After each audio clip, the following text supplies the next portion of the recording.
Hey everybody, it's Philip here, and we're so fortunate to have Catherine, our CEO from HIROC, and Jennifer Zelmer, the CEO at Healthcare Excellence Canada, with us today. As you know, Canadian Patient Safety Week takes place from October 23rd to 27th, and we know all of you, the HIROC community, celebrates in a variety of ways, and we're so happy to see how you celebrate. And so we thought we'd catch up with our two friends today and ask them what Canadian Patient Safety Week means to you. So I'll start with you, Jennifer. What does it mean to you? You know what, for me, Canadian Patient Safety Week is an opportunity to convene folks across the country who care about safety and give us an energy boost, right? Catalyze our efforts throughout the rest of the year. So, we were in Vancouver recently, and a patient partner at the session we were at there said, nobody can do everything, but everything can do something. And that's really what Canadian Patient Safety Week is all about. What are the steps that we can each take, the small changes that have a big impact towards safer care, which is our theme for this year, that allow us to really grow a community and grow safer care right across the country with and for everyone. And you, Catherine, what does it mean for you?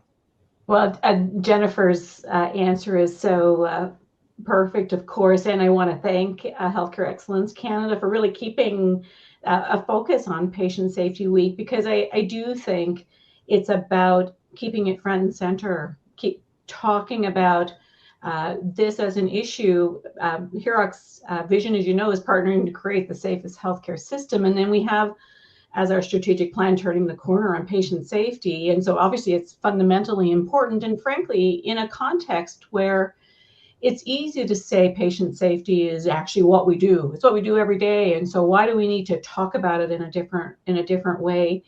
And we all know, based on what we're seeing in the system, that we need this continued focus. And so Patient Safety Week is one way, and it's a phenomenal way of doing this. And I love Jennifer's comment around bringing people together to do great things and to do what we can. It's not all solved in a day. So that would be mine. I think it's really keeping that focus there. It's easy to subsume it under some other topic or to assume that we've got it all solved, and we don't, and that's okay. We have work to do, and we'll do it together. Absolutely. And we know, all of us watching right now, and I personally, that you both have the pulse of the healthcare system across the country and what's happening with many organizations across the country. So are there any safety initiatives that you've recently heard about, or even from the past, that really, that really stood out to you and you're like, wow, this is some amazing work happening? Jennifer? I mean, I promise you I could talk for a very long time, so I'm just going to pick a couple, and I'll try and pick a couple that are quite different, just to give us all like a sense of the variety out there. So super excited about the fact that in Quebec right now, every single long-term care home in the province is working on person-centered care that supports also appropriate prescribing. So we know that there can be serious safety issues that come from, for instance, overprescribing antipsychotic medication for people who don't have a diagnosis of psychoses. That's just one of the issues they're working on, and it's happening right across the whole province right now, would be one example. Another very different example, we were talking to Kids Help Phone last week, and they do really amazing work. And one of the challenges they have is that there's usually on average a few minutes between when someone first gets in touch and when they can connect you with a counselor. Mm-hmm. And while it's only a few minutes, that can seem like a lifetime to a kid who's in crisis. So they're actually using some really interesting approaches to be able to triage more quickly kids who are in serious distress, so that they get care right away and there's none of that gap that can be so important for safety in that kind of context. So just two of many possible examples. Very cool. And yes, viewers, it's true. Jennifer told us she has a long list of safety initiatives she told us about, but we told her she only had a couple of minutes. How about you, Catherine? Well, likewise, and Jennifer and I probably have loads of overlap in our list. Jennifer's examples I think are phenomenal, and at least one of them, and probably both of them, really speak to how is it that we are now really in the place of acknowledging what the patient voice and what it means for them, what it means for loved ones of patients, and what their voice can really contribute to making a difference. And so loads of examples across the country, so many boards now that refuse to start their work until they hear the voice of the patient, and a particular focus on both the positives of their experience with the system, but frankly also where there needs for where needs for improvement. And so I think that makes a big difference. Jennifer's comment on, what does it mean for the person at the end of the line to be waiting for 2 minutes? We may say, oh, it's Jennifer said, 2 minutes makes all the difference. And so I think particularly in the area of mental health, that the focus on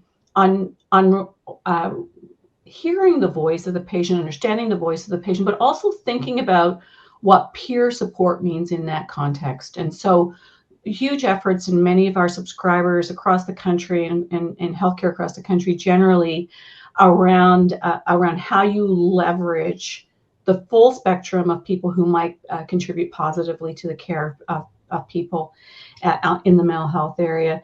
Marvelous work across the country around using the virtual interface. I think we have this love-hate with virtual care, and frankly, in the mental health area, we're seeing some hugely positive outcomes, both from an access perspective, but also because that's where people are most comfortable having the conversations now, as opposed to driving somewhere and having it. So huge efforts on those fronts, which are phenomenal. So I would stop there because I have a million or so as well, but I think Jennifer and I would have this as a shared experience. No, those and are maybe I can just sneak in, if that's okay. I think the examples that you highlighted also, Catherine, speak to organizations and health systems who are really working to develop that proactive patient safety culture. So not just looking backwards, but looking ahead and recognizing how can we be safe today, tomorrow, every day as well. Exactly. No, those are amazing ones. And I feel left out. So I'm going to add a couple shout outs to my colleagues here at HIROC for the safety grants program. We just closed our recent submission process, and I heard already that the team has received some fantastic submissions. Those safety grants then do help our subscribers, but they also help other subscribers learn from those initiatives so they can scale those learnings. And my second shout out is to the risk management residency program. I've heard such amazing things, and the subscribers who are learning in that program are just taking that back and just like sharing with everyone they can at the organization. So two shout outs about that help promote safety and exactly what we said, Jennifer, that culture and ensuring that it's sustained and it grows. So thank you both for taking the Philip, time. Yes. because now you've allowed charity. I will just say we fantastically appreciate the work we do together with Healthcare Excellence Canada, and a huge commendation, particularly around the work in long-term care. But I think it really is. This can look like a busy space in our country around who's focusing on this, and so the more that we all work together to say we're actually sharing the workload, which is a big workload, and doing it together. So just a shout out for the appreciation for the partnership with Healthcare Excellence Canada as well. No, absolutely. Collaborating with Healthcare Excellence Canada is just a fantastic way for us to amplify our collective vision, for safety in the country. So yes, thank you to the team. And thank you both for your ideas and thoughts and comments today. We really appreciate it. And we wish you all a very happy Canadian Patient Safety Week, everybody. Thank you, Philip. Thanks, Jen. Thanks so much. See you soon. Bye.